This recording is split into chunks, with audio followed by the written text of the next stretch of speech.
İkrəm! Sən? Gəzdiyimi səndən başqa heç kim bilmir. Heç kim də bilməyəcək. Hamıdan gizlədəcəyik. Çox xahiş edirəm. Üzvü qoru. Biz yenə sənsiz qoyma.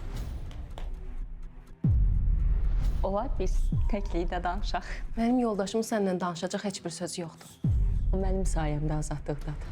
O sənin sayəndə yox. O öz günahsızlığının sayəsində azadlıqdadır. Bizi ailəmizin düşməninə satıb. İkram zəhərləyib bizi, hə? Turalı bağışlama. Ansız da məni də o satıb. Vaxt azdır, nə deyirəm onu da eləyin. Yığışın tez. Mən heç yerə getmirəm. O getmirsə mən də getmirəm. İkrəm, harda qaldı bunlar? Vallahi niyə gəlməliydilər?